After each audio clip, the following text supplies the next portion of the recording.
Episode 151 to 160। Maybach 42 पुराने Sharma mention के सामने रुकी। उसके पीछे 5 काली बेंजें खड़ी थीं।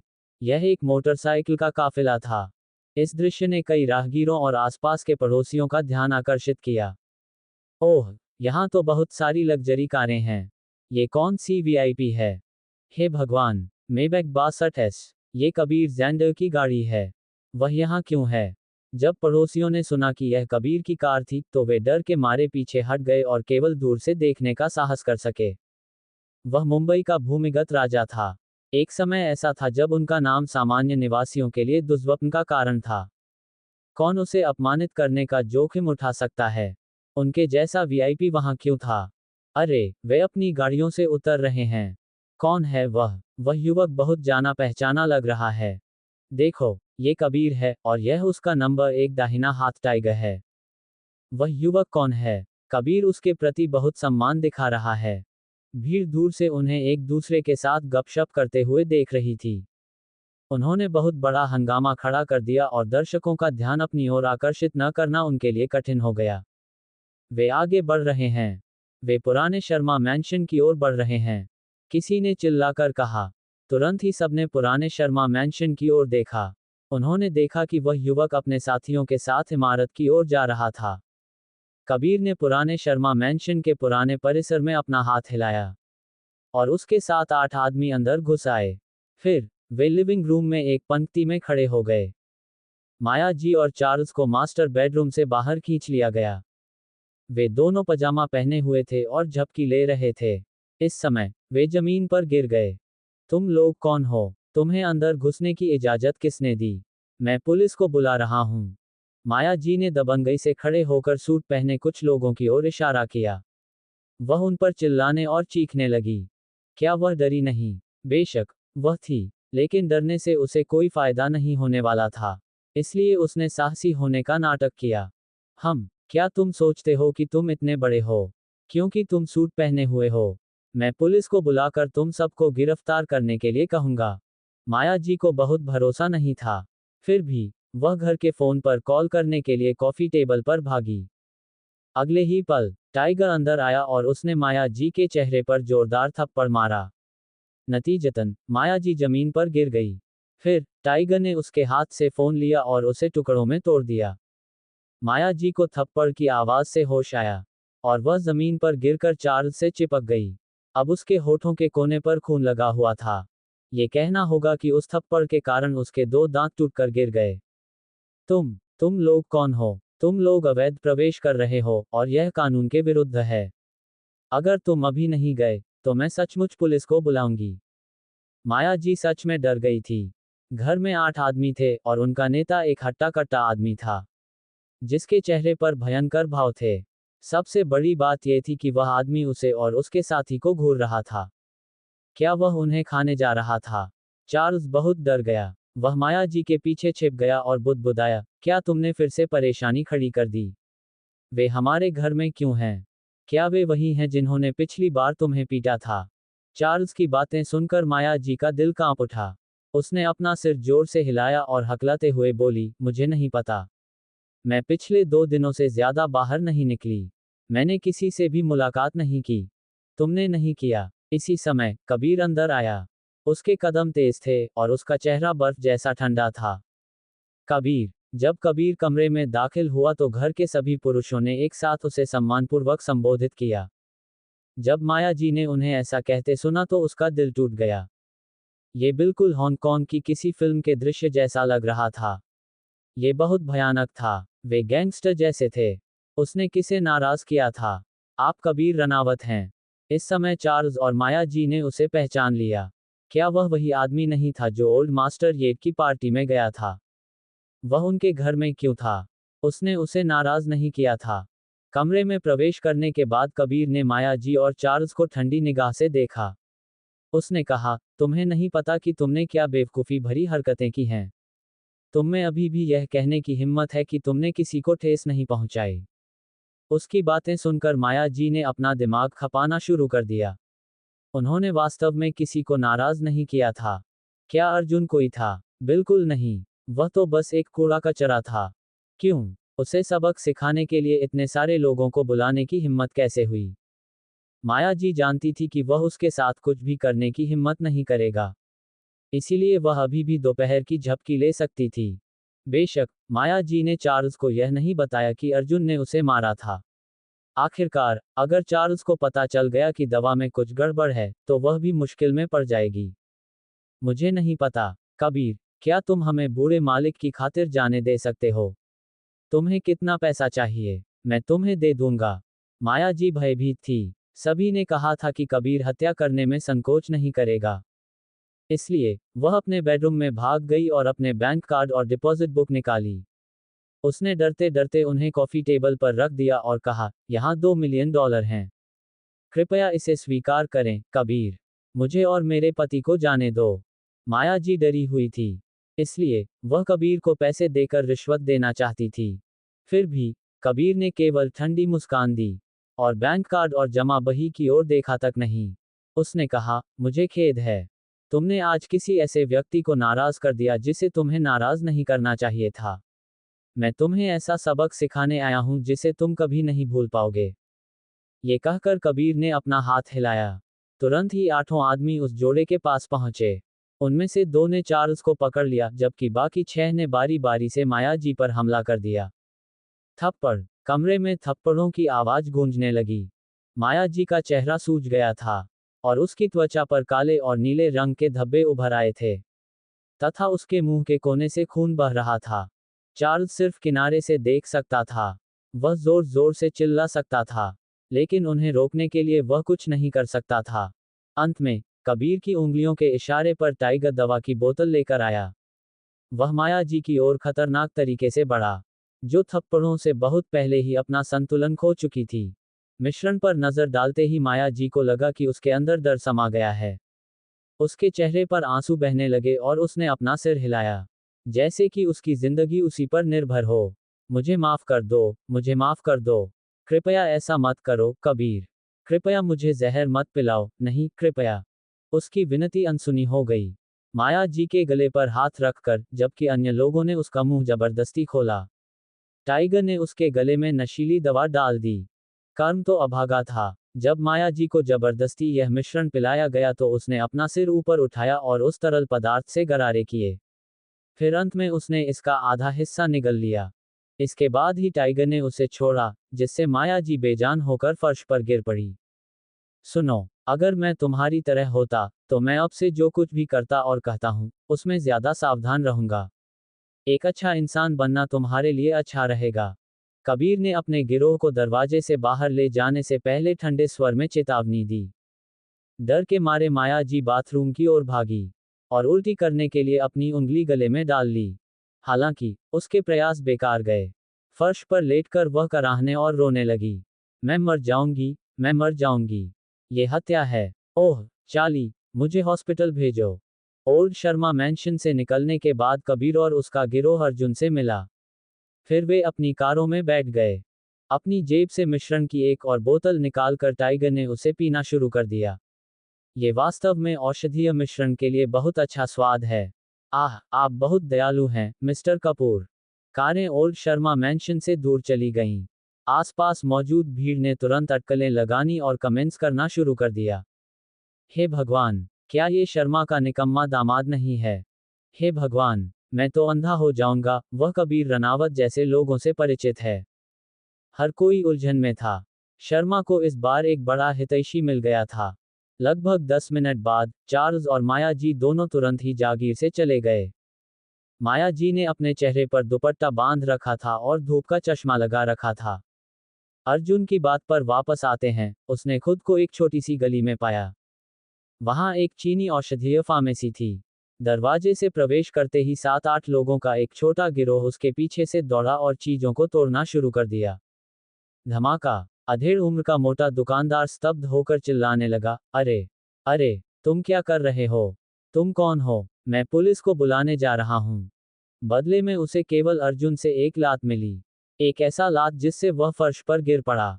डर के मारे, अधेड़ उम्र का मोटा आदमी समझ गया कि इस आदमी के इरादे दुश्मनी के हैं। वह जमीन पर खड़ा रहा और उसने डरते हुए पूछा, तुम कौन हो? मध्यम आयु वर्ग के मोटे आदमी को निर्ममता से घूरते हुए अर्जुन ने पूछा, 2 दिन पहले क्या आपने गर्भपात के लिए कुछ बेचा था? सवाल सुनने के बाद उस अधेड़ उम्र के मोटे आदमी को सब कुछ समझ में आ गया। वह फंस चुका था। नहीं नहीं, आप किस बारे में बात कर रहे हैं? यह एक वैध चीनी औषधीय फार्मेसी है, हम यहाँ अवैध कारोबार नहीं करते हैं। मोटे दुकानदार ने बताया कि हालांकि यह स्पष्ट है कि वह कुछ छुपा रहा है। मुझे मिल गया है, मिस्टर कपूर। तभी टाइगर औषधीय जड़ी बूटियों का एक बड़ा डिब्बा लेकर दुकान के पीछे से प्रकट हुआ। तभी अर्जुन के पीछे से एक बूढ़ा आदमी बाहर आया जिसके सिर पर सफेद बाल थे। केस पर नजर डालते हुए उसने पुष्टि की, वास्तव में, यंग मास्टर। स्ट्राइक इन का पेड़, जैक इन द पल्पिट कंद, एकोनाइट जड़। मध्यम आयु वर्ग का मोटा दुकानदार अपना बचाव नहीं कर सका।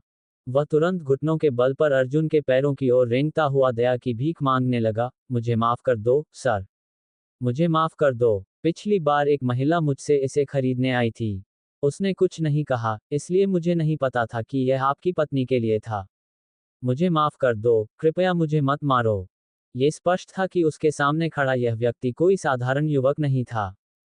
ये वह व्यक्ति था जो अपनी दुकान पर हमला करने के लिए एक गिरोह और एक बूढ़े चीनी डॉक्टर को साथ लाया था। वह तो फंस गया। अंत में अर्जुन ने उसे लात मारकर भगा दिया और टाइगर को निर्देश दिया, उसके हाथ पैर तोड़कर बाहर फेंक दो। मैं नहीं चाहता कि वह आगे से किसी भी तरह की चीनी दवा की दुकान खोले।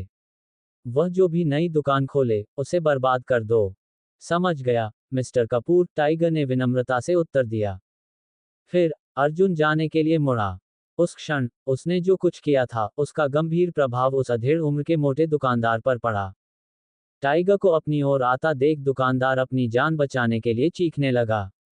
लेकिन अंततः उसे उसकी दवा की दुकान के दरवाजे पर फेंक दिया गया और उसे वहां अपने हाल पर छोड़ दिया गया। अर्जुन के जाने के बाद कोई व्यक्ति गली से निकलकर पैरामेडिक्स को बुलाने के लिए आया। जब वह हॉस्पिटल वापस लौटा तो अर्जुन को अपनी भावनाएं याद आईं और वह हॉस्पिटल के कमरे में दाखिल हुआ।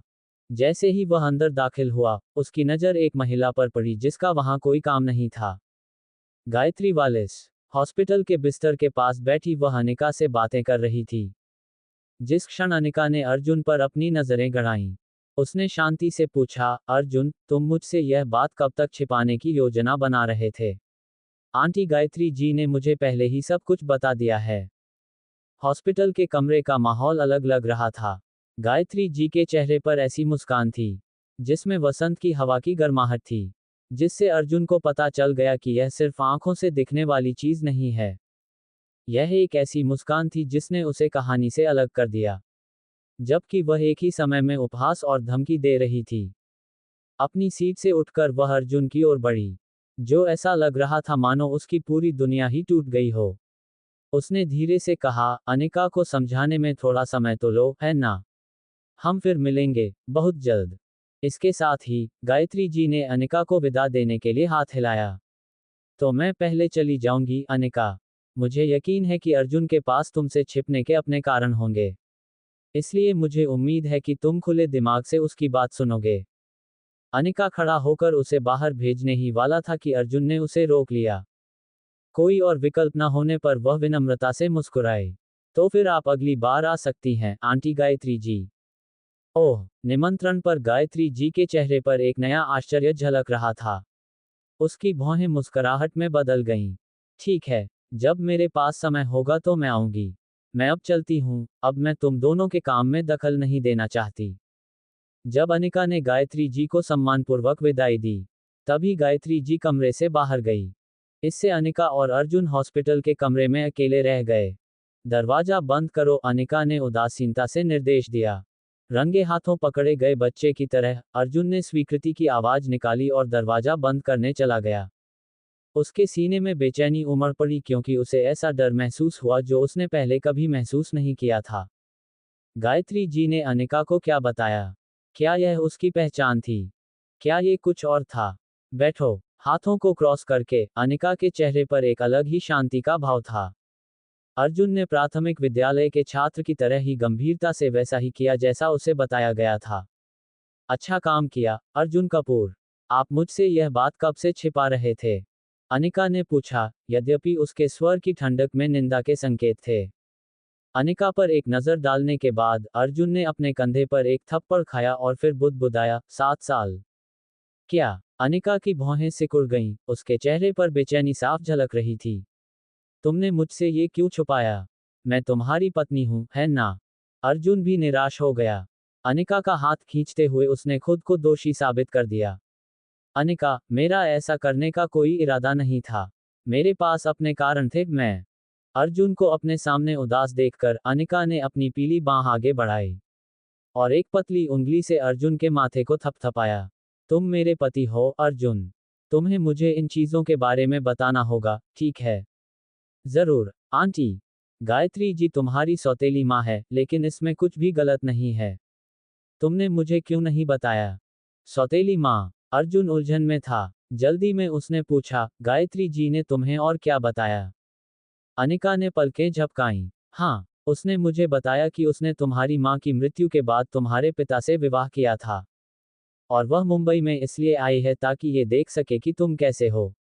उसने ये भी कहा कि उसे उम्मीद है कि मैं तुम्हें घर जाने के लिए मना लूं।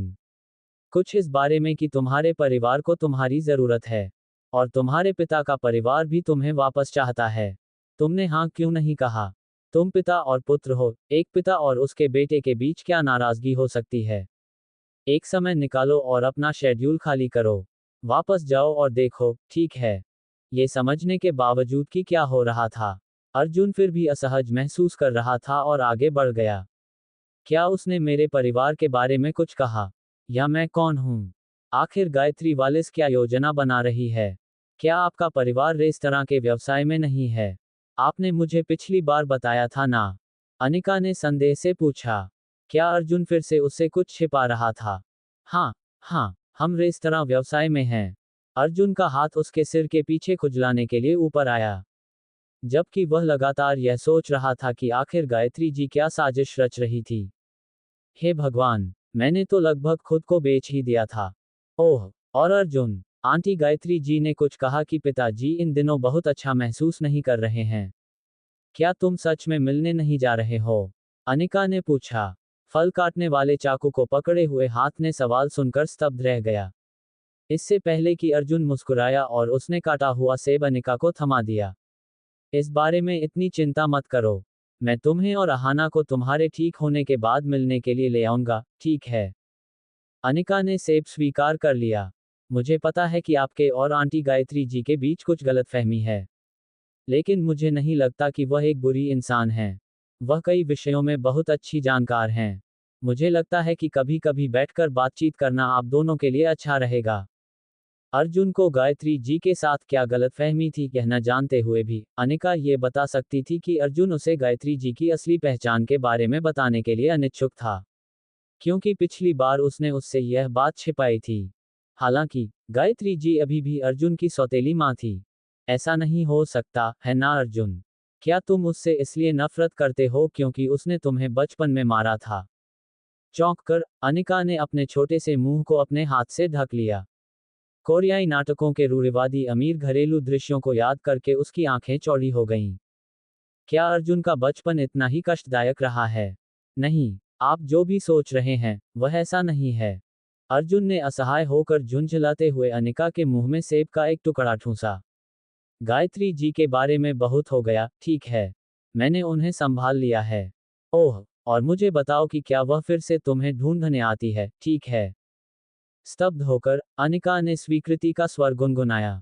सेब खत्म करने के बाद अनिका ने पूछा, अर्जुन मेरी माँ के बारे में तुमने क्या किया?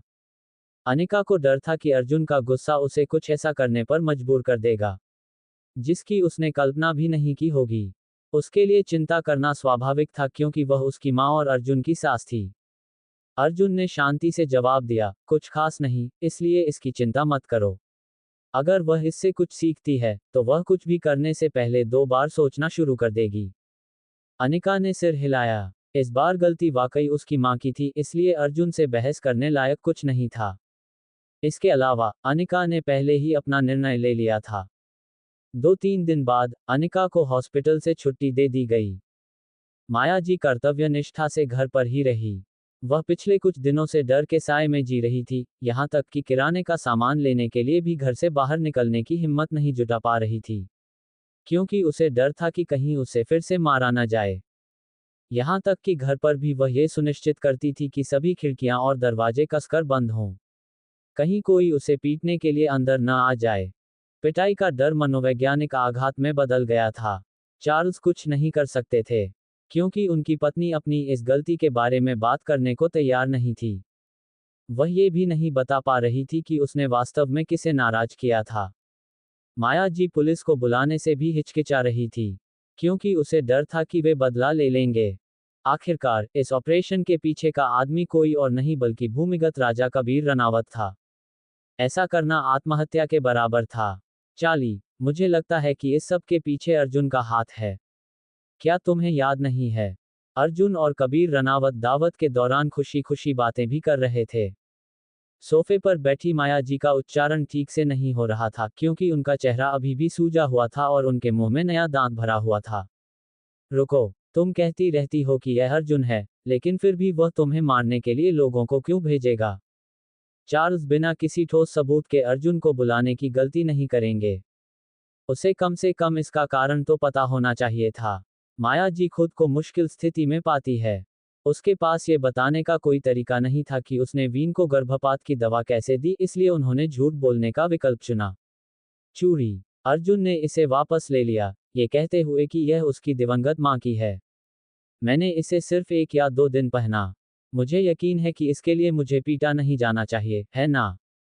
उसकी दिवंगत मां का सामान। चार्ल्स स्तब्ध रह गया। अर्जुन की मां के निधन की अप्रत्याशित जानकारी से उनके सीने में उदासी छा गई। माया जी ने चार्ल्स के चेहरे पर जो भाव देखे, उन्हें देखकर उन्होंने उसे लात मारी। वह उस पर चिल्लाए, अरे, तुम्हें क्या हो गया है? तुम एक मृत महिला के लिए विलाप क्यों कर रहे हो? वर्तमान मुद्दा यह है कि अर्जुन ने मुझे पीटने के लिए लोगों को भेजा है। मैं यहाँ बैठकर उसे इसके लिए माफ नहीं करने वाली। अगर तुम मेरी मदद नहीं करने वाले, तो चले जाओ। आज रात कहीं और सो जाओ। माया जी का स्वभाव ऐसा ही था। अगर उसे लगता कि आपने उसके साथ गलत किया है तो वह आपको इसकी कीमत चुकाने में कभी नहीं हिचकिचाती थी। पिटाई हुई, फिर वह बदला लेगी। इससे कोई फर्क नहीं पड़ता कि असली अपराधी कौन था, क्योंकि उसकी नजरें अर्जुन कपूर पर टिकी थीं। चार्ल्स को पता था कि वह कुछ नहीं कर सकता, उसने आह भरी। क्या तुम नहीं कर सकते? तुम्हारे पास इस बात का कोई सबूत भी नहीं है कि वह अर्जुन था। मैं कसम खाता हूं, ये परिवार एक दिन तुम्हारे कारण टूट जाएगा। कोई शांति नहीं है, बिल्कुल भी शांति नहीं है। ये कहते हुए चार्ल्स उठकर अध्ययन कक्ष में चले गए और अपने पीछे दरवाजा बंद कर लिया। माया जी लिविंग रूम में अपने गुस्से में उबल रही थी, तभी उसे जोएल हैरिस का ख्याल आया। उसने उसे फोन किया। अरे, जोएल, मैं आंटी माया जी हूं, क्या तुम फ्री हो? चलो मिलते हैं। यह माया जी की ओर से जोएल को अपने पक्ष में करने के लिए एक सोचा समझा कदम था, जिसे उसने आसानी से मुस्कुराहट के साथ कर लिया। फोन रखकर माया जी ने अपना सामान समेटा और मास्क व धूप का चश्मा लगाकर घर से बाहर निकल गई। रेस्तरां में पहुंचकर माया जी ने गर्व से द्वारपाल से कहा, मिस्टर हैरिस का निजी कमरा। महिला द्वारपाल ने झुककर विनम्रतापूर्वक माया जी को दूसरी मंजिल पर स्थित सबसे भव्य निजी कमरे में ले जाया। आंटी माया जी, जोएल पहले ही आ चुका था, इसलिए उसने खड़े होकर विनम्रता से अभिवादन किया। ओह, जोएल, तुम्हें इतना विनम्र होने की जरूरत नहीं है। यहाँ खाना सस्ता नहीं हो सकता, है ना? बैठते समय माया जी ने अपना मास्क और धूप का चश्मा उतार दिया और फिर चारों ओर अच्छी तरह से देखने लगी। यह एक अच्छी जगह थी। सब कुछ चमकता हुआ लग रहा था और स्टाफ विनम्र था। जोएल ने मुस्कुराते हुए कहा, ये कुछ खास नहीं है, आंटी माया जी। यह इतना भी बुरा नहीं है क्योंकि यहाँ भोजन की कीमत केवल 10,000 से 20,000 रुपए है। ऐसा नहीं है कि अगर आप अपने साथ भोजन कर रहे हैं तो कुछ भी बहुत महंगा है, आंटी माया जी। एक नज़र डालें और जो चाहें ऑर्डर करें। मैंने सुना है कि उनके शार्क फिन और ऑस्ट्रेलियाई लॉबस्टर काफ़ी अच्छे हैं। ओह, और आप लाफाइट की एक बोतल कैसे पसंद करेंगे? माया जी ने मेनू में सूचीबद्ध व्यंजनों पर ध्यान दिया और पाया कि शार्क के पंख की कीमत 6,000 रुपये थी। ऑस्ट्रेलियाई झींगे की कीमत 2,000 प्रति एंट्री है। लाफाइट 82 के पृष्ठ पर पलटते हुए 10,000। जोएल, ये बहुत महंगा है। माया जी परेशान होने लगी। मुस्कुराते हुए जोएल ने अपनी उंगलियां चटकाते हुए वेटर को बुलाया और निर्देश दिया, यह मेरी आंटी माया जी हैं। कृपया हमें अपनी सभी सिफारिशें और एक बोतल लाफाइट दें। ओह, और एक नया वीआईपी सदस्यता खाता भी शुरू करें। उसकी बात सुनकर माया जी बहुत खुश हुई। जोएल हर तरह से उस निकम्मे अर्जुन कपूर से बेहतर था। कुछ ही देर बाद सारे व्यंजन परोस दिए गए। वेटर ने विनम्रतापूर्वक जोएल को नया वीआईपी कार्ड थमा दिया। माया आंटी, ये दरअसल मेरे सहपाठी का रेस्टोरेंट है। इस सदस्यता कार्ड के साथ हर चीज पर 40% की छूट है। माया जी को कार्ड सौंपने के बाद जोएल ने कहा, लेकिन निश्चित रूप से सब कुछ मेरे बिल पर होगा। वीआईपी कार्ड लेते समय माया जी की आंखें खुशी और संतुष्टि से चमक उठीं। बहुत बहुत धन्यवाद। तुम कितने होनहार युवा हो, जोएल। भगवान जानता है कि अगर अनिका तुमसे शादी कर ले तो उसका जीवन कितना धन्य होगा। इस बारे में बात करते हुए जोएल मुस्कुराया। तो, माया आंटी, अनिका अर्जुन से कब तलाक ले रही है? माया जी की आंखें चांद की तरह चमक उठी कि जोएल को उसकी बेटी में कितनी दिलचस्पी थी। उसकी नज़र इस सुनहरे हंस पर थी और वह उसे जाने नहीं देना चाहती थी। शांत हो जाओ, जोएल। तुम्हें क्या लगता है तुम्हारी माया आंटी आज तुम्हें खोजने क्यों आई हैं?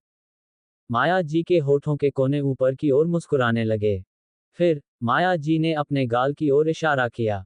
जोएल को बहुत पहले ही माया जी के चेहरे पर चोट के निशान का एहसास हो गया था। क्या उसे पीटा गया था? तुम्हारा चेहरा, आंटी माया जी, तुम्हें किसने पीटा? जोएल ने पूछा। क्रोधित होकर माया जी ने उत्तर दिया, और कौन हो सकता है?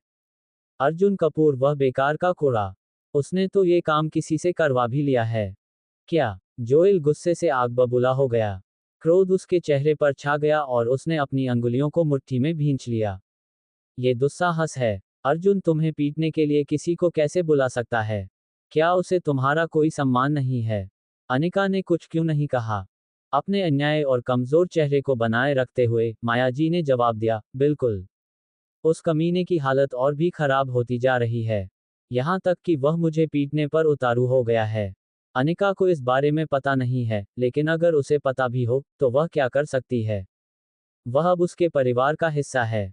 यहाँ तुम्हारी आंटी माया जी का परिवार में कोई दखल नहीं है, इसलिए तुम्हें मेरी मदद करनी होगी, जोएल। अर्जुन, उस कमीने को मेरा दामाद बनने का कोई अधिकार नहीं है। हर जगह आंसू और बलगम फैला हुआ था। तुरंत, जोएल ने उसे सांत्वना देना शुरू किया। चिंता मत करो, माया आंटी। उस बेकार के आदमी की हिम्मत कैसे हुई ऐसा करने की? मैं वादा करता हूं कि मैं उसे इसकी सजा दूंगा। जोएल, तुम उच्च वर्ग के बहुत से लोगों को जानते हो, है ना? क्या तुम मेरे लिए कुछ ऐसे लोग नहीं ढूंढ सकते जो अर्जुन को ऐसा सबक सिखा सकें जिसे वह कभी न भूले? माया जी ने जोएल से दयनीय ढंग से विनती की। वह अब और इंतजार नहीं कर सकती थी। उसे आज अर्जुन को सबक सिखाने के लिए किसी को ढूंढना ही था। अन्यथा वह अपने आप को कभी माफ नहीं कर पाती।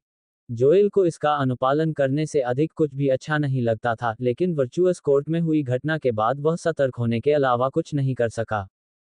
माया जी इस तथ्य से कैसे अनभिज्ञ हो सकती है कि अर्जुन कैपिटल सिटी के कपूर ग्रुप का हिस्सा है? मुझे नहीं लगता कि यह इतना आसान है, माया आंटी। शायद आप अर्जुन की असली पहचान से अनजान हैं। जोएल ने धीरे से कहा। माया जी को कुछ अजीब लगा और उसने उपहास किया। इस निकम्मे की असली पहचान क्या हो सकती है? वह तो बस एक डिलीवरी बॉय है। क्या ये सचमुच एक डिलीवरी बॉय है? संदेहास्पद जोएल ने वर्चुअस कोर्ट में घटना का पुनः वर्णन किया। माया जी ने जब ये कहानी सुनी तो वह चौंक गई। उसका चेहरा पीला पड़ गया और वह बुदबुदाने लगी, तुम मुझे इस तरह नहीं डरा सकते, जोएल। तुम मुझे बता रहे हो कि अर्जुन इस कैपिटल सिटी के कपूर ग्रुप का युवा मालिक है? जोएल भी ऐसा मानने को तैयार नहीं था। बिल्कुल नहीं, यह असंभव है। माया जी ने अपना सिर जोर से हिलाया जैसे कोई बच्चा पैलेट ड्रम को हिलाता है। तुम गलत हो। अर्जुन बस एक बेकार का कूड़ा है। और वह हमेशा यही रहेगा। वह कैपिटल सिटी के कपूर ग्रुप का युवा मालिक कैसे हो सकता है जिसके बारे में तुम बात कर रही हो? उसे, बिल्कुल नहीं। 3 वर्षों तक शर्मा के दामाद के रूप में रहने के दौरान वह एक कायम व्यक्ति था जो कभी किसी बात के लिए खड़ा नहीं हुआ, न ही उसमें कोई अचानक परिवर्तन आया था। पिछले कुछ दिनों में अर्जुन और भी क्रूर हो गया था। ऐसा नहीं है कि माया जी ने इस पर कोई विचार किया हो। शायद उस कमीने के पास अब जीवन में करने के लिए कुछ भी बेहतर नहीं बचा था। और उसने परिवार में उसकी स्थिति को खतरे में डालने का फैसला किया। माया जी की बात सुनकर जोएल को और भी संदेह हुआ और उसने जोर देकर कहा, क्या अर्जुन आप लोगों से कुछ छिपा रहा है? माया आंटी, यह वाकई बहुत महत्वपूर्ण है, इसलिए कृपया इस पर थोड़ा और विचार करें। मुझे ये जानना होगा कि वह कौन है, तभी मैं उससे निपटने की कोई योजना बना पाऊंगा। माया जी ने खुद को गहरी सोच में पाया और कुछ देर सोचने के बाद ही जवाब दिया, नहीं, बिल्कुल नहीं। मैं कैसे नहीं जान सकती कि अर्जुन कपूर कौन है? तुम जरूर किसी झूठ में फंस गई हो जो उस छोटे से बदमाश ने तुम्हें बताया था। तुमने जो मुझे बताया है, उसके अनुसार उसने शायद कपूर के युवा मालिक की पहचान लेकर किसी बड़े आदमी होने का दिखावा किया होगा। उसने पहले भी ऐसा किया है। इसलिए मुझे नहीं लगता कि वह फिर से ऐसा बेशर्मी भरा काम क्यों नहीं करेगा। जोएल ने राहत की सांस ली। अगर ऐसा है तो लानत है तुम पर, अर्जुन कपूर। तुमने तो मुझे लगभग मौत के मुंह में धकेल दिया था। और यहाँ मुझे लगा कि तुम्हारी कोई खास पहचान है। तुम तो बस एक ढोंगी और दिखावटी कमीना हो। अब जब हम जान गए हैं माया आंटी, तो उससे निपटना आसान है।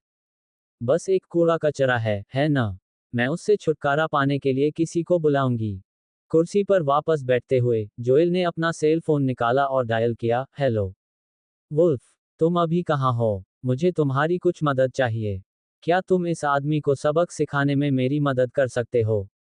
मुझे परवाह नहीं है, तुम उसके पैर तोड़ सकते हो। ऐसा कहते हुए वह माया जी की ओर मुड़ा और उससे नजरें मिलाने लगा, जिसने विरोध का कोई संकेत नहीं दिया। ऐसा लग रहा था कि माया जी अर्जुन से हद से ज्यादा नफरत करती थी। खैर, माँ और दामाद के बीच झगड़े का मतलब था कि जल्द ही या बाद में अनिका को अर्जुन से तलाक लेना ही था। तब तक अनिका को अपना बनाने में उसे ज्यादा प्रयास नहीं करना पड़ा।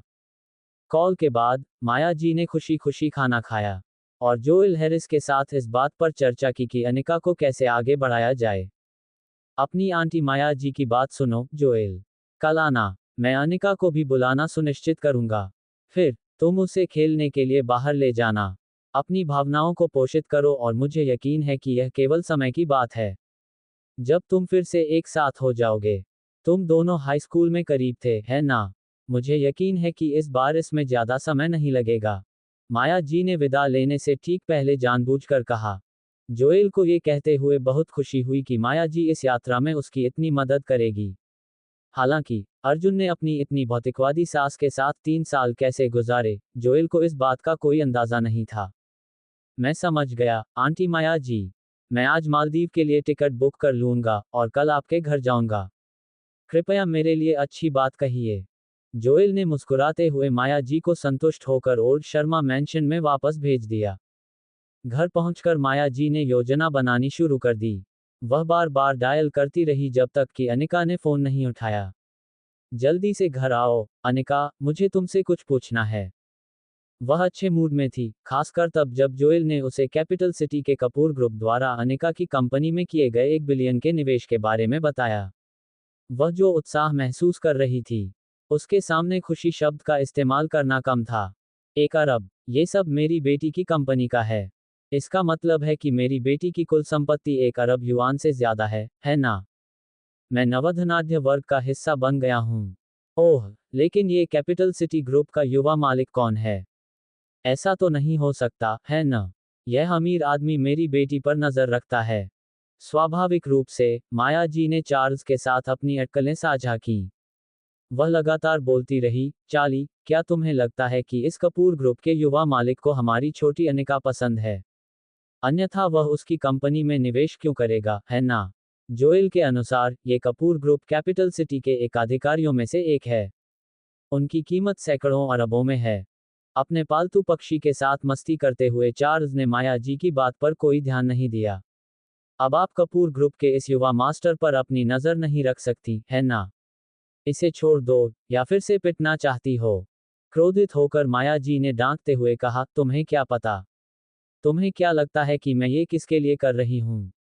अपने लिए। मैं बस यही चाहती हूँ कि मेरी बेटी की शादी एक अच्छे घर में हो ताकि वह अपनी बाकी की जिंदगी शांति से जी सके। चार्ल्स केवल निराशा से अपना सिर हिला सके और कोई जवाब नहीं दिया। कुछ ही देर बाद वायन अर्जुन को साथ लेकर वहां पहुंच गया। मुख्यतः इसलिए कि अर्जुन अपनी थकान को कम करने में असमर्थ था। क्योंकि उसे डर था कि माया जी के पास कोई और चाल हो सकती है। माया जी ने अर्जुन को देखा तो वह दोषी और भयभीत महसूस करने लगी। वह सीधे आंख से आंख मिलाने से डरती थी। इसके बजाय वह दबी हुई आवाज में निंदा करने लगी। यद्यपि वह उसे सुन नहीं पाया था, फिर भी अर्जुन को ये बात समझ में आ गई कि माया जी उसकी आलोचना कर रही थी। अर्जुन ने कमजोरी से कहा, माया जी को पहले पीटना जरूरी है, तभी वह अपना रवैया बदलेगी। अरे माँ, क्या हो रहा है? अनिका इस घर में आवश्यकता से अधिक समय तक नहीं रहना चाहता था। अनिका, क्या आपकी कंपनी को कैपिटल सिटी के कपूर ग्रुप के एक यंग मास्टर से 1 अरब का निवेश प्राप्त हुआ है? माया जी ने अनिका का हाथ खींचते हुए पूछा। हाँ, तुम्हें कैसे पता चला? अनिका ने उत्सुकता से पूछा। मुझे कैसे पता यह मायने नहीं रखता, लेकिन क्या आप कपूर ग्रुप के इस यंग मास्टर को जानते हैं? ईर्ष्या भरे स्वर में माया जी जितना ज्यादा जोर देती गई, उतनी ही ज्यादा उत्साहित होती गई। इस यंग मास्टर कपूर के साथ तुम्हारा क्या रिश्ता है? वह तुम्हें पसंद करता है ना? क्या तुम अपनी माँ से कुछ छिपा रही हो? अगर ऐसा है तो उसे रात के खाने के लिए घर ले आओ। हमारा परिचय कराओ। माया जी ने आशा भरी निगाहों से देखा। माँ, आप किस बारे में बात कर रही हैं? मैं इस मिस्टर कपूर को बिल्कुल नहीं जानता। बीच में दखल देना बंद करो, ये सिर्फ एक व्यापारिक रिश्ता है। अनिका को इस बात से तंग आ गया था कि उसकी अपनी माँ गपशप करने वाली युवा युवतियों से कहीं अधिक काम में दखल देने वाली महिला थी। अनिका के बगल में खड़े अर्जुन को लगा कि उसने स्थिति को अच्छी तरह समझ लिया है। माया जी को जब से कैपिटल सिटी के कपूर ग्रुप द्वारा किए गए निवेश के बारे में पता चला होगा, तभी से उसकी नज़र इस यंग मास्टर कपूर पर थी। अगर उसे पता चले कि रहस्यमयी यंग मास्टर कपूर उसके ठीक सामने खड़ा है तो उसकी क्या प्रतिक्रिया होगी? तुम किस बात पर हंस रहे हो? बाहर निकलो। अर्जुन को बगल में ठंडी हंसी करते देख माया जी को बेचैनी महसूस हुई, और उसने अपनी आंखें घुमा लीं। निराशा से अपना सिर हिलाते हुए अर्जुन बाहर खड़ा हुआ और घोषणा की, मैं आपको बता सकता हूं कि कैपिटल सिटी से कपूर ग्रुप का ये यंग मास्टर कौन है। बहुत हो गया छुपाना, अब समय है खुलकर सामने आने का। रुको, दूर रहो। माया जी डर के मारे कांप उठी। उस रात हुई घुटन की घटना से अभी भी सदमे में थी। वह अनिका के पीछे छिप गई और डांटते हुए बोली, देखो अनिका, यह अर्जुन कपूर है। मुझे यकीन नहीं हो रहा कि वह मुझे मारना चाहता है। यहाँ परिवार का मुखिया कौन है? वह बहुत आगे जा रहा है। अर्जुन ने उपहास करते हुए कहा कि वह माया जी से बहस करने के लिए बहुत आलसी है। अर्जुन हमेशा से ही उसके लिए एक पीड़ादायक दृश्य रहा था, और पिछले कुछ दिनों से उसका व्यवहार भी ऐसा ही था कि माया जी अपने क्रोध को रोक नहीं सकी और उबलने लगी। नहीं, उसे इस कचरे को शर्मा परिवार वृक्ष से बाहर फेंकना पड़ा। उसे अनिका से तलाक लेना पड़ा। अन्यथा माया जी के शांतिपूर्ण दिनों का अंत हो जाएगा। अपनी माँ की बात सुनो, ठीक है अनिका? मैंने तुम्हारे लिए जोएल के साथ पहले ही ये तय कर लिया है। वह तुम्हें कुछ दिनों के लिए छुट्टी पर ले जा रहा है। इस मौके का पूरा फायदा उठाओ, ठीक है? जोएल का परिवार अमीर है और वह हॉजसन फार्मास्यूटिकल का सीईओ भी है। ऐसे बेहतरीन अवसर को हाथ से जाने मत दो। ये तुम्हारे और तुम्हारी कंपनी दोनों के लिए अच्छा होगा। माया जी ने अनिका को और भी समझाया। इस बीच अर्जुन बाहर धूम्रपान कर रहा था। उस रात घर पर खाना परोसा गया। उनके पास उसके पीछे जाने के अलावा कोई विकल्प नहीं था, क्योंकि यह माया जी की योजना का हिस्सा था कि वह अनिका को जोएल के साथ डेट पर जाने के लिए राजी करे। रसोई में इधर उधर भागते हुए अनिका को घटनाक्रम से हैरानी हुई। मैं जोएल हैरिस से कोई संबंध नहीं रखना चाहता, माँ। कृपया रुकें। मैं कसम खाता हूं कि अगर आप ऐसा करती रहीं तो मैं अभी चला जाऊंगा। ठीक है, ठीक है। हम धीरे धीरे इसमें शामिल हो जाएंगे, ठीक है? हमारे पास समय है। माया जी जानती थी कि दबाव डालने का कोई मतलब नहीं है, लेकिन उसने पहले ही योजना बना ली थी कि वह कैसे अनिका को जोएल के साथ अकेले में कुछ समय बिताने के लिए राजी करेगी। उसे बस इतना करना था कि अर्जुन को अपनी आंखों के सामने घटित हो रही घटनाओं को देखने देना था, और फिर उसे दोनों दुनियाओं का सर्वश्रेष्ठ लाभ मिल जाता। उसके पास तलाक के कागजात पर हस्ताक्षर करने के अलावा कोई अन्य विकल्प नहीं होगा। ठीक उसी समय कुछ लोग दरवाजे से अंदर आए। यह अनिका और पारुल आंटी का परिवार था। कृपया अंदर आइए, पारुल आंटी। अनिका ने पारुल को घर में आमंत्रित किया। आखिरकार वे सभी रिश्तेदार थे। ओह अनिका, तुम घर आ गई। तुम्हारी माँ कहाँ है? पारुल जी ने अहंकार से पूछा। उसकी आंखें आसपास के वातावरण को देख रही थीं, फिर वह सोफे पर ऐसे बैठ गई जैसे यह उसका अपना घर हो। उसके पीछे सामंथा और उसका पति भी थे। बाहर से शोर सुनकर माया जी अपने कमरे से बाहर निकली तो उसे अपनी बहन का सामना करना पड़ा। उसके चेहरे पर तुरंत उदासी छा गई। अभिवादन करने के बाद सामंथा ने अपने पुराने घर से मुझे घिन आती है वाले रवैये को अपनाया और अनिच्छा से परिचय कराया। आंटी माया जी, यह मेरे पति फ्रैंक मैकडॉनल्ड हैं। वे रॉक फार्मास्यूटिकल के जनरल मैनेजर हैं। सामंथा अपने पति का परिचय देते समय बहुत गर्व महसूस कर रही थी, यहाँ तक कि वह उनके गले भी लग गई। फ्रैंक मैकडॉनल्ड के बारे में हर जगह लिखा था, अमीर आदमी, उनके सिलवाए सूट की गंभीरता से लेकर उनके पीछे की ओर खींचे हुए बालों तक। वह एक सुंदर आदमी था। ये बात समझ में आती है कि सामंथा ऐसे आदमी से शादी करेगी। सैमथा द्वारा परिचय कराए जाने पर फ्रैंक ने विनम्रतापूर्वक अनिका का अभिवादन किया। फ्रैंक मैकडॉनल्ड जैसे प्रतिभाशाली व्यक्ति को देखकर माया जी और अधिक क्रोधित हो गई। उसकी बहन को ये शेखी बघारना अच्छा लगता था कि उसका दामाद उसके लिए सोना और आभूषण खरीदेगा, इसलिए आज उससे मिलने से उसका दावा और पुख्ता हो गया। संयोग से अर्जुन ने उसी समय दरवाजे के अंदर जाने का फैसला किया। माया जी ने उसे गुस्से से देखा, क्योंकि वह फ्रैंक मैकडॉनल्ड की तुलना में बहुत छोटा था। ओह, अर्जुन वापस आ गया। पारुल जी ने जानबूझकर चिल्लाते हुए अर्जुन को अंदर आते देखा। वह उसे अपने दामाद से मिलवाने लगी। फ्रैंक, आप शायद अर्जुन कपूर से पहले कभी नहीं मिले होंगे। यह अनिका का पति है। उसके बारे में बात करने के लिए ज्यादा कुछ नहीं है। बस इतना है कि वह खाने की डिलीवरी करता है। अगर आपको मौका मिले तो शायद आप उसे दुनिया के बारे में ज्यादा जानने के लिए बाहर ले जा सकते हैं। आखिरकार, हम सब एक परिवार हैं। पारुल जी के स्वर में मजाक उड़ाने की भावना कूट कूट कर भरी थी। यह एक ऐसा शब्द था जिसने माया जी को चिंता में डाल दिया, क्योंकि ये शब्द चाकू की तरह चुभ रहे थे। अनिका को भी पता था कि उसकी आंटी पारुल जी अर्जुन के लिए मुश्किलें खड़ी कर रही हैं। हालांकि वह कुछ भी कहने की स्थिति में नहीं थी, क्योंकि आंटी पारुल जी उससे बड़ी थीं। ओह, तो यह अनिका का पति है। हालांकि मुझे तो वह ठीक लग रहा है। हाँ, सभी अंग सही सलामत हैं। फ्रैंक ने खड़े होने की कोई कोशिश नहीं की। इसके बजाय वह सोफे पर बैठ गया और शांति से अपनी चाय की चुस्की लेते हुए उसने भद्दी कमेंट्स की। हा, हनी, तुम बहुत मजेदार हो। क्या तुमने नहीं कहा था कि वह एक सरल व्यक्ति है? उसके शब्दों के निहितार्थ को समझते हुए सामंथा ने अपने हाथ के पीछे मुस्कान छिपा ली। अर्जुन उलझन में था। क्या बकवास है, वह तो बस सिगरेट पीने के लिए बाहर गया था। वापस लौटने पर वह सबके मजाक का केंद्र कैसे बन गया? फ्रैंक मैकडॉनल्ड और सामंथा बेंसन, आप मेरे कुछ भी नहीं हैं। अर्जुन का चेहरा उदास हो गया। तुम वहां खड़े खड़े क्या कर रहे हो? आओ और नमस्ते कहो। सैमथा के पति फ्रैंक मैकडॉनल्ड से मिलो। माया जी चिल्लाई। अर्जुन के पास चलने के अलावा और कुछ नहीं था। मुस्कुराते हुए उसने अपना हाथ आगे बढ़ाया और कहा, ओह मेरे जीजा जी नमस्ते, मैं अर्जुन कपूर हूँ। फ्रैंक ने अर्जुन के हाथ को एकाकी दृष्टि से देखा और फिर भौहें सिकुड़कर ठंडे स्वर में बोला, मेरी खुशी की बात है। उनका स्वर संकोचपूर्ण तथा अत्यंत अपमानजनक था, क्योंकि उन्होंने अर्जुन के बढ़े हुए हाथ को नहीं मिलाया था। यह अर्जुन के सामने एक तरह से अपमान का भाव था। फ्रैंक अर्जुन की मौजूदगी को पूरी तरह से नजरअंदाज करके उसे नीची नजर से देख रहा था। शर्मनाक, अपमानजनक। अर्जुन ने विनम्रता से मुस्कुराने से पहले खाली आंखों से देखा और अपना हाथ वापस ले लिया। उसने बिना किसी को देखे अपने सामने खड़े आदमी को एक बार देखा।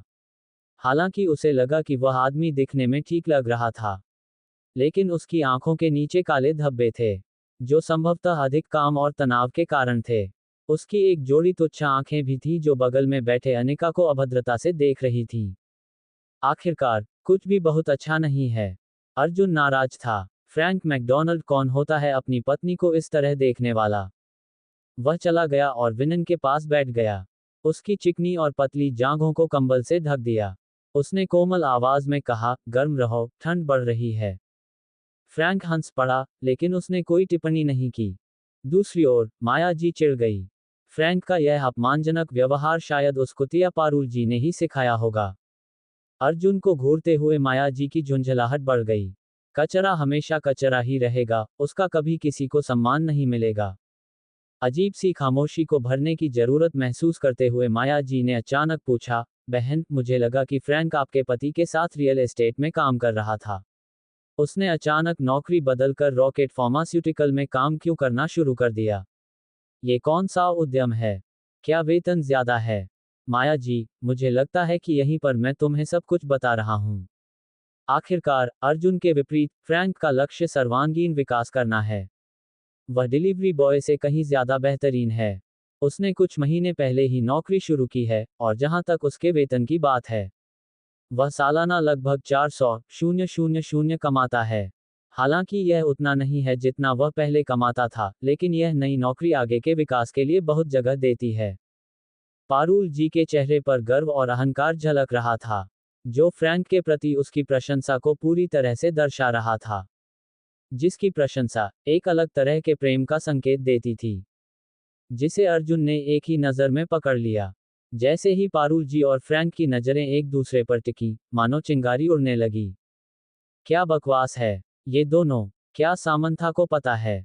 वाह, आपके पति वाकई प्रतिभाशाली हैं। कितने होनहार आदमी हैं, इतना ज्यादा वेतन है उनका। माया जी ईर्ष्यालु थी। अर्जुन कपूर नाम का वह कूड़ा करकट केवल मासिक वेतन ही गिन सकता था। वैसे, रॉक फार्मास्यूटिकल किस तरह की कंपनी है? माया जी ने पूछा। ये कैपिटल सिटी की एक सार्वजनिक सूचीबद्ध कंपनी है। ये फॉर्च्यून ग्लोबल 500 में शामिल है, जिसका स्वामित्व कैपिटल सिटी के कपूर ग्रुप के अंतर्गत एक सहायक कंपनी के पास है। सामंथा ने गर्व से कहा, आपने इन दिनों कैपिटल सिटी के कपूर ग्रुप के बारे में सुना है ना? उनके पास देश में ही सैकड़ों अरबों से ज्यादा की संपत्ति है। मेरे पति ने अपने हुनर से रॉकेट फार्मास्यूटिकल में कदम रखा है। मुझे यकीन है कि उनका भविष्य उज्जवल होगा। सामंथा ने अपने पति को दिखाते समय अनिका की ओर अवश्य देखा। स्वाभाविक रूप से, सामंथा की गर्व भरी निगाहें अनिका की नजरों से छिपी नहीं रहीं। हालांकि अनिका शर्मा को उसकी परवाह नहीं थी। अर्जुन उसकी नज़र में सर्वश्रेष्ठ था, भले ही दुनिया में हर कोई उससे बेहतर हो। तो क्या हुआ अगर वह एक कूड़ा कचरा था? वह अब भी वही अर्जुन कपूर था जिससे वह प्यार करने लगी थी। अर्जुन को लगा कि वह फ्रैंक की दिखावटी व्यवहार करने की निरंतर इच्छा को समझ गया है। फ्रैंक को अनिका और माया जी की ईर्ष्या भरी निगाहों में सबसे अधिक सहजता महसूस हो रही थी। वास्तव में, विशिष्ट लाभ वाले पुरुषों को बेहतर संसाधन प्राप्त होने की अधिक संभावना थी। जिस तरह से चीजें चल रही थीं, शायद उसे बस थोड़े अतिरिक्त प्रयास की जरूरत थी और अनिका जैसी युवा महिला आसानी से उसकी हो जाती। बंद करो, बंद करो। उसके हाव भाव देखकर अर्जुन को एहसास हुआ कि फ्रैंक बहुत ही ज्यादा खर्चीला आदमी था। अगर आप कभी भी इस यंग मास्टर कपूर से संपर्क करने में कामयाब हो जाते हैं, तो आपको माया आंटी को बताना होगा, ठीक है फ्रैंक? माया आंटी इस यंग मास्टर कपूर को भोजन करवाना चाहती हैं और शायद उन्हें थोड़ा जानना चाहती हैं। माया जी फ्रैंक को उत्सुकता से देख रही थी। बेशक, आंटी माया जी। ये बहुत मुश्किल नहीं होगा, क्योंकि यंग मास्टर कपूर और मैं बहुत करीब हैं। फ्रैंक ने बेशर्मी से कहा, जैसे कि यह सच हो। समय देखने के लिए अपनी कलाई उठाते हुए उसने अनिका से कहा, ओह, और अनिका, आज रात कुछ अन्य दवा कंपनियों के अध्यक्षों के साथ एक रात्रिभोज कार्यक्रम होगा। क्या आप हमारे साथ शामिल होना चाहेंगे? हम यंग मास्टर कपूर को भी आमंत्रित कर सकते हैं। उसकी बात सुनकर अनिका ने अर्जुन की ओर देखा। अर्जुन ने उसे रोकने का कोई संकेत नहीं दिया, इसलिए वह सहमत हो गई। जरूर, शायद मेरी चचेरी बहन इतनी कृपा करें कि मेरा परिचय करवा दें, फिर। अनिका इस कार्यक्रम में भाग लेने के लिए अनिच्छुक थी। आखिरकार, ये कार्यक्रम रात में था और वह गर्भवती थी। ये स्वाभाविक ही था कि अगर संभव होता तो वह किसी भी तरह के सामाजिक मेलजोल से बचना चाहती। हालांकि, वे कपूर ग्रुप के युवा मालिक के बारे में बात कर रहे थे, और साथ ही विभिन्न दवा कंपनियों के कई अध्यक्ष भी थे जो साझेदारी तय करने के लिए वहां मौजूद थे। ऐसे महत्वपूर्ण कार्यक्रम से बचना अनिका के लिए अच्छा नहीं होगा। यही कारण था कि वह इस मामले पर अर्जुन का विचार सुनना चाहती थी। यह एक ऐसी बात थी जिसे वहां उपस्थित सभी लोगों ने समझ लिया था। माया जी के चेहरे पर नाराजगी का भाव था, क्योंकि वह नहीं मानती थी कि ऐसे कूड़े कचरे को इस मामले पर कोई दृष्टिकोण रखने का अधिकार होना चाहिए। सामंथा ने नाक भान सिकोड़ी। अनिका बहुत मजेदार था, उसे इतनी छोटी सी बात पर अर्जुन की राय पूछने की क्या जरूरत थी? ओह, लगता है अर्जुन परिवार का मुखिया है ना माया जी? पारुल जी एक मिलनसार व्यक्ति नहीं थी, इसलिए जब उसने अपनी आंखें घुमाई तो उसके लहजे में विशुद्ध उपहास झलक रहा था। वह स्पष्ट रूप से उन्हें नीची नजर से देख रही थी, मानो उसके जैसा कूड़ा कचरा व्यक्ति अनिका शर्मा जैसे धूर्त भेड़िए को रोक सकेगा। माया जी कैसे अपनी टिप्पणी को अनदेखा कर सकती थी? ये वह पंक्ति थी जिसे सुनना उसे सबसे अधिक नापसंद था। अर्जुन जैसा निकम्मा आदमी परिवार का मुखिया है। मर जा, कमीने। हमारे लिए चाय डालो, अर्जुन। माया जी अर्जुन पर चिल्लाई। ठीक इसी तरह पारुल जी का परिवार पीछे बैठा रहा और अपनी आंखों में कृपालुता के साथ इस दृश्य को देखता रहा। क्या माया जी संभवतः अर्जुन को आदेश दे सकती थी? अनिका के चेहरे पर भाव बदल गए, लेकिन उसने इस पर कोई टिप्पणी नहीं की। तब भी नहीं जब वह जानती थी कि उसकी मां सिर्फ परिवार में अपनी स्थिति साबित करने के लिए ऐसा कर रही थी। अर्जुन भी समझ गया, आज माया जी के साथ कोई विवाद नहीं चाहता था, इसलिए उसने सभी को एक कप चाय पिलाई। मुख्यतः वह पारुल जी के परिवार के सामने अनिका को अपमानित नहीं करना चाहता था। अपनी पत्नी के लिए वह इसे सहजता से लेते थे। अर्जुन की आज्ञाकारिता से माया जी का मन प्रसन्न हो गया। वह कल्पना भी नहीं कर सकती थी कि यदि वह उसकी बात न मानता तो उसे कितना अपमान महसूस होता। फर्श गंदा है, जाओ घर में पोछा लगाओ। माया जी और अधिक मांग करने लगी और उसने अर्जुन को घर में काम करने का आदेश देना शुरू कर दिया। माया जी की बात सुनकर अर्जुन झाड़ू लेने गया और उस फर्श को साफ किया जो गंदा हो गया था। हालांकि पारुल जी ने जानबूझकर पानी का एक कप गिरा दिया और सूरजमुखी के बीज के छिलकों से फर्श को भर दिया और वह ताना मारते हुए हंसी। ओह, मुझे बहुत खेद है अर्जुन। मैंने गलती से उस जगह को गंदा कर दिया होगा जिसे तुमने अभी अभी साफ किया है। क्या मैं तुमको इसे फिर से साफ करने के लिए परेशान कर सकती हूँ? यह अनावश्यक था। अर्जुन के चेहरे पर गुस्सा भड़क उठा और चेहरे पर हल्का सा रंग चढ़ गया। माया जी उसकी सास थी और अगर वह सफाई करने का आदेश देती तो उसे कोई दिक्कत नहीं होती। तुम अपने आप को क्या समझती हो, पारुल येट्स? इससे पहले कि वह गुस्सा हो जाए, अनिका ने अर्जुन को खींचते हुए उसके कान में फुसफुसाया, नाराज मत हो। बस थोड़ी देर और रुको, वह मेरी पारुल आंटी है। हम। अर्जुन ने आक्रोश से सांस ली, लेकिन फिर भी उसने फिर से पोछा लगाया। दूसरी ओर माया जी जितनी घबराई हुई थी उतनी ही क्रोधित भी थी। उनकी पीठ ठंडे पसीने से भीग गई थी। वह इस बात को लेकर घबराई हुई थी कि कहीं अर्जुन उसकी बात न मान ले और पारुल जी की पिटाई न कर दे। हालांकि वह क्रोधित थी। अर्जुन ने पारुल जी को क्यों नहीं पीटा? जब माया जी ने देखा कि अनिका ने अर्जुन को इस मामले से बाहर निकाला है, तो वह अंदर ही अंदर बड़बड़ाने लगी। तुमने उसे इस मामले से बाहर क्यों निकाला? क्षेत्र को फिर से साफ करने के बाद पारुल जी ने फिर से दबंगई से कहा, तुमने उसे अच्छी तरह से सिखाया है, माया। तुम्हारा दामाद कितना आज्ञाकारी है। माया जी मुस्कुराई, खुद पर प्रसन्न हुई। बेशक, आखिरकार मैं घर की मालकिन हूं। तभी अचानक फ्रैंक ने सुझाव दिया, क्या हम साथ में लंच पर चलें? किसी ने भी इस पर आपत्ति नहीं की और माया जी बाहर खाना खाने के लिए बहुत आभारी थी। खासकर तब जब अर्जुन जैसे निकम्मे व्यक्ति के हाथ से पकाए गए खाने के बारे में सोचकर उसे उल्टी आने लगती थी। इसके साथ ही सभी लोग जाने के लिए तैयार हो गए। माया जी ने पलटकर अर्जुन से कहा, मुझे नहीं लगता कि तुम्हें जाना चाहिए। अहाना अभी भी हॉस्पिटल में है ना? जाओ और उसकी देखभाल करो। क्या उसका शामिल होना स्वागत योग्य नहीं था?